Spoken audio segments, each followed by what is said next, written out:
বিগত আওয়ামী লীগ শাসনামলে সাংবাদিক, আইনজীবী, ট্রেড ইউনিয়ন কর্মী, সুশীল সমাজকর্মী এবং মানবাধিকার সুরক্ষা কর্মীদের বিরুদ্ধে করা মামলাগুলো প্রত্যাহারের জন্য অন্তর্বর্তীকালীন সরকারের প্রতি আহ্বান জানিয়েছে জাতিসংঘের মানবাধিকার বিষয়ক কার্যালয়। সম্প্রতি এক প্রতিবেদনে মত প্রকাশের স্বাধীনতা ও শান্তিপূর্ণ সমাবেশ করার অধিকার সহ আন্তর্জাতিক মানবাধিকার আইন দ্বারা সুরক্ষিত আচরণবিধির প্রেক্ষিতে এ আহ্বান জানিয়েছে সংস্থাটি।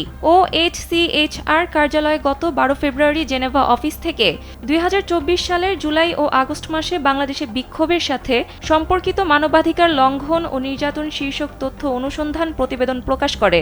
OHCHR বাংলাদেশ কর্তৃপক্ষকে সাংবাদিক, রাজনৈতিক দলের সমর্থক, ট্রেড ইউনিয়ন কর্মী, নাগরিক সমাজের কর্মী এবং মানবাধিকার সুরক্ষা কর্মীদের ওপর যে কোনো বেআইনি নজরদারি অবিলম্বে বন্ধ করার জন্য নিরাপত্তা বাহিনীকে নির্দেশ দিতে বলেছে। স্যান্ডেলিনা সো, রূপচর্চায় আভিজাত্য।